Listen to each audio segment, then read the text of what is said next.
ہی خوش نصیبی ہوگی اگر یہ جان شہزادہ کونین کے قدموں میں نچھاور کرنے کا موقع میسر آ جائے، جو جوانان جنت کے سردار ہیں، جن کے نانا شفیع محشر ہیں۔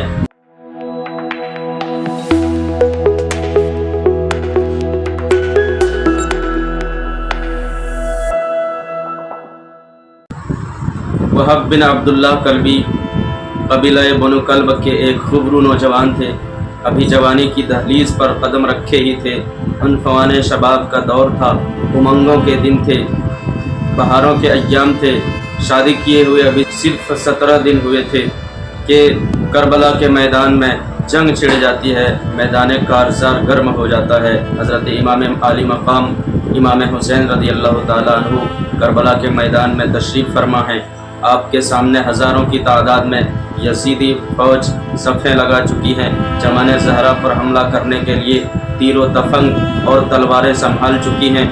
وہب بن عبداللہ کی والدہ جو ایک بیوہ خاتون تھی، وارثہ اور نیک بیوی تھی، رسول گرامی وقار صلی اللہ تعالیٰ علیہ وسلم سے سچی محبت و عقیدت رکھنے والی تھی، اہل بیت اور امام حسین رضی اللہ تعالیٰ عنہ کی سچی عقیدت دل میں رکھتی تھی۔ اچانک وہب کے پاس آتی ہیں اور وہب کے باہوں میں سر رکھ کر زار و قطار رونے لگتی ہیں۔ وہب کو کچھ سمجھ نہیں آتی کہ والدہ کو کیا ہو گیا ہے، اچانک کیوں رونے لگ جاتی ہیں، رونے کی وجہ کیا ہے، کون سا غم لاحق ہو گیا ہے، کون سی بلا آ گئی ہے۔ وہ اپنی والدہ سے دریافت کرتے ہیں، اے میری پیاری امی جان، آخر کون سا غم آپ کو پریشان کر رہا ہے، کس چیز نے آپ کو رلا دیا ہے، کون سا زخم ہے جو آپ کے سینوں کو جلائے جا رہا ہے، یا مجھ سے کوئی خطا سرزد ہو گئی ہے، کیا مجھ سے کوئی نافرمانی ہوئی ہے؟ میں نے تو آج تک آپ کی نافرمانی نہیں کی اور کبھی نہیں کروں گا، ہمیشہ فرما برداری کی ہے اور آئندہ بھی فرما برداری کرتا رہوں گا۔ آپ میری ماں ہیں، میرے اوپر آپ کی فرما برداری فرض ہے، میں اس پر ہمیشہ قائم رہوں گا۔ آخر وجہ کیا ہے مجھے بتائیے، میری جان آپ کے قدموں پر قربان، آپ کے لیے میں اپنی جان قربان کرنے کے لیے تیار ہوں۔ بزرگ اور نیک خاتون اپنے فرزند ارجمند، اپنے نور نظر لخت جگر کی سعادت مندانہ گفتگو سننے کے بعد اور زیادہ رونے لگتی ہیں، کہتی ہیں، اے میرے نور نظر، میرے دل کا سرور، میری آنکھوں کا نور، ایک تو ہی ہے جو میرا سرمایہ ہے۔ میں نے بڑی امیدوں سے تجھے پالا ہے، پال پوس کر جوان کیا ہے، اب تیری جوانی کے دن دیکھے ہیں، تیری جوانی کی بہار دیکھی ہے، تیرے سوا میری کوئی پونجی نہیں ہے، تو ہی میرے گھر کا چراغ، تو ہی میرے باغ کا پھول ہے، تو ہی میرے دل کا قرار ہے، تو ہی میری جان کا چین ہے۔ تیری فرقت اور جدائی میں مجھے ایک لمحے کے لیے بھی برداشت نہیں۔ اے میرے فرزند دل بند، آج رسول کونین صلی اللہ تعالیٰ علیہ وسلم کا جگر گوشہ، حضرت فاطمہ کا نونہال، حضرت علی کا لال، امام عالی مقام حضرت امام حسین رضی اللہ تعالیٰ عنہ دشت کربلا میں ظلم و جفا کی زد میں ہیں۔ آپ کے سامنے دشمنان اہل بیت کا لشکر جرار ہزاروں کی تعداد میں کھڑا ہے، ظلم و جفا کی فوج آپ کی جان کے در پہ ہے۔ اے میرے لال، کیا تجھ سے یہ ہو سکتا ہے کہ امام حسین کی خاطر، اہل بیت کی خاطر تو اپنا خون بہا دے، جو رسول کونین صلی اللہ تعالیٰ علیہ وسلم کے دین کو بچانے کے لیے کربلا کے میدان میں پہنچے ہیں؟ کیا تجھ سے ہو سکتا ہے کہ امام حسین کے قدموں میں اپنی جان کی قربانی دے دے؟ اس بے غیرت زندگی پر بہت افسوس ہوگا اگر جگر گوشہ رسول کو کربلا کے میدان میں شہید کر دیا جائے اور ہم ان کے کوئی کام نہ آ سکیں۔ اے میرے بیٹے، میں نے تجھے بڑے نازوں سے پالا ہے، اگر تجھے میری محبتیں کچھ یاد ہوں، اگر میری محنتیں یاد ہوں، تو میں تجھ سے یہ کہتی ہوں، تجھے حکم دیتی ہوں کہ تو اپنے آپ کو امام حسین کے قدموں میں قربان کر دے، ان کی خاطر اپنی جان کی قربانی دے دے۔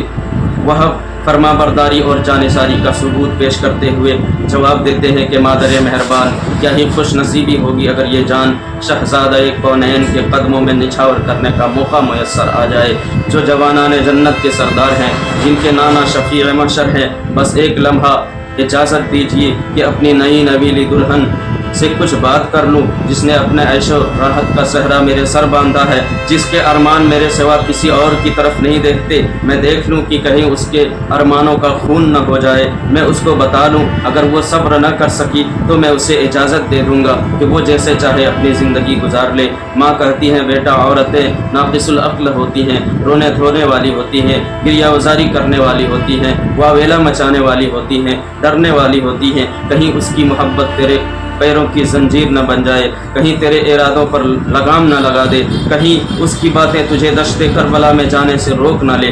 बेटा अर्ज करता है, मादर बुजुर्गवार जिगर गोशे बतूल की अकीदत दिल में ऐसी मजबूत है कि उसे कोई कमज़ोर नहीं कर सकता। जाने सारी की ऐसी गिरह लगी है कि उसे कोई खोल नहीं सकता। ऐसा कोई पानी नहीं है जो इस मोहब्बत को धो डाले। कोई चीज़ मुझे इमाम हुसैन के कदमों में जहाँ निछावर करने से रोक नहीं सकती है। वो अब अपनी बीवी के पास जाकर उसे कहते हैं कि रसूल कौनैन सल्लल्लाहु ताला अलैहि वसल्लम के नवासे दश्त करबला में प्यारो मददगार हैं। दुश्मन दीन उनकी जान के दर पे है। मेरा इरादा है, मेरी आरज़ू है कि मैं उन पर अपनी जान निसार कर दूँ। ये सुनकर नई नवेली दुल्हन एक उम्मीद भरी आँख खींचती है और बोलती है, ए मेरे आराम जाँ, मेरे सरताज, अफसोस ये है कि इस जंग में मैं आपका साथ नहीं दे सकती, मैं जंग में हिस्सा नहीं ले सकती। काश ऐसा होता कि मैं भी इमाम हुसैन की ग़ुलामी में अपना सर कटा देती। मैं इस सआदत से बहरामंद होती कि इस जाने जहाँ पर अपनी जान कुर्बान कर देती। अभी तो जी भर के मैंने आपका चेहरा भी नहीं देखा है और आपने जन्नती चमनिस्तान का इरादा कर लिया। मुझसे ये अहद कीजिए कि जब आप शहीद होकर पुराने बहिश्त की आगोश में पहुंच जाएंगे तो मुझे फरामोश नहीं करेंगे। वहाँ बेशुमार हूरें आपकी खिदमत की आरज़ूमंद होंगी, लेकिन मैं भी वहाँ आपका साथ चाहती हूँ। वह अपनी बरगुज़ीदा माँ और नियाज़मंद खातून को लेकर इमाम आली मकाम की बारगाह में पहुँचते हैं। अब तक करीबी कबीले के लोग दुश्मनों से लड़कर अपनी कुर्बानियाँ पेश कर चुके थे। वहब की बीवी इमाम आली मकाम से अर्ज़ गुज़ार होती है, या इब्ने रसूल, शहीद ज़मीन पर गिरते ही हूराने बहिश्त की आगोश में पहुँच जाते हैं। मेरे नौजवान शोहर आप पर जाने सारी की तमन्ना रखते हैं। मेरा उनके सिवा कोई नहीं है, मेरी माँ नहीं है, बाप नहीं है, न ही कोई करीबी रिश्तेदार है, न ही मेरा भाई है जो मेरी खबरगिरी करे। मेरी इल्तिजा ये है कि अरसागाह महशर में जब ये हूराने बहिश्त की झुरमट में हो, मेरी उनसे जुदाई न हो। दुनिया में मुझे आपके अहले बैत की कनीज़ बनकर ज़िंदगी गुजारने का मौका मुयस्सर हो जाए और बाकी ज़िंदगी उनकी खिदमत में गुजार दूँ। वह इमाम आली मकाम की बारगाह में अर्ज़ करते हैं कि कल क़यामत के दिन रसूल कौनैन सल्लल्लाहु ताला अलैहि वसल्लम की शफ़ाअत से अगर मुझे जन्नत नसीब हो जाए तो मेरी इल्तिजा है कि ये मेरी बीवी मेरे साथ हो। मैंने उससे अहद किया है। फिर इमाम आली मकाम से इजाज़त लेकर मैदान कारज़ार में उतर जाते हैं। यजीदी लश्कर ने देखा कि एक माहरू है जो बर्क़ नागहानी की तरह दुश्मन पर ताख्त लाता है। हाथ में नेज़ा, दोष पर सिपर है और दिल दहला देने वाली आवाज़ में ये रज्स पढ़ते हुए चला आ रहा है, अमीरी हुसैन व निअमल अमीरू। मैदान में उतरते ही लश्कर आदा से मुबारिज़ तलब करते हैं कि है कोई मुकाबला करने वाला। जो भी सामने आता है उसे तहे तेग कर देते हैं। जिधर जाते हैं उधर कुश्तों के कुश्ते लगा देते हैं और नाअहल ढेर की तरह खाको खून में तड़पने लगते हैं। अचानक घोड़े की बाग मोड़ते हैं और माँ के पास आकर अर्ज़ करते हैं कि मादरे मुशफ़िक़ा, अब तुम मुझसे राज़ी हुई। फिर अपनी बीवी के पास जाते हैं, उसके सर पर हाथ रखकर सब्र दिलाते हैं जो बेकरार रोए जा रही थी। इतने में यजीदी फौज की तरफ से आवाज़ आती है, हल मिन मुबारिस, है कोई मुकाबला करने वाला। वह शेर की तरह दहाड़ते हुए, हाथ में नेज़ा लहराते हुए बिजली की तेज़ी से मैदान में पहुँच जाते हैं। उस वक्त मैदान में यजीदी लश्कर का एक नामवर बहादुर हकम बिन तुफैल गुरूरे जोर आजमाई से शर्शार था। वह एक ही वार में उसको नेज़े पर उठाकर पटक देते हैं। उसकी हड्डियां चकनाचूर हो जाती हैं। लश्कर में शोर मच जाता है और यजीदी मुबारिज़ों में हिम्मत मुकाबला ख़त्म हो जाती है। फिर दुश्मन के क़ल्ब में चले जाते हैं, लश्कर आदा के बीच में चले जाते हैं। जो भी सामने आता है उसे नेज़े से उठाकर पटकते जाते हैं, यहाँ तक कि नेज़ा पारा पारा हो जाता है। फिर मियान से तलवार निकालते हैं और दुश्मनों की गर्दनें उड़ाने लगते हैं। जब दुश्मन ने देखा कि इस तरह से नौजवान को शिकस्त नहीं दी जा सकती तो सिपह सालार आदा अम्र बिन साद बदबख्त ने हुक्म दिया कि नौजवान पर चारों तरफ से यकबारगी हमला किया जाए। सब एक ही वक्त हमला करें तब उसे शिकस्त दी जा सकती है।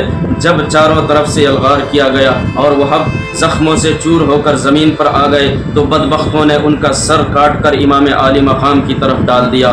सुरखरुई इसे कहते हैं कि राह हक में, सुरखरुई इसे कहते हैं कि राह हक में सर के देने में ज़रा तूने तअम्मुल न किया। माँ अपने बेटे के सर को चूमती हैं और ज़ारो कतार रोते हुए गोया होती हैं, मेरा बहादुर बेटा, अब तेरी माँ तुझसे राज़ी हो गई। माँ बेटे के सर को अपनी बहू के गोद में लाकर रख देती है, जिसकी आंखों से अश्कों के सैलाब जारी थे। यारा हिम्मत नहीं रखती थी, सब्र ज़ब्त जवाब दे रहे थे। अपने शोहर नामदार के सर को बोसा देती है और परवाना वार उसी लम्हा अपनी झांझा आफरी के सुपुर्द कर देती है और अपने नौशाह के हम आगोश हो जाती है। जान ही दे दी जिगर ने आज पाए यार पर, जान ही दे दी जिगर ने आज पाए यार पर, उम्र भर की बेकरारी को करार आ ही गया।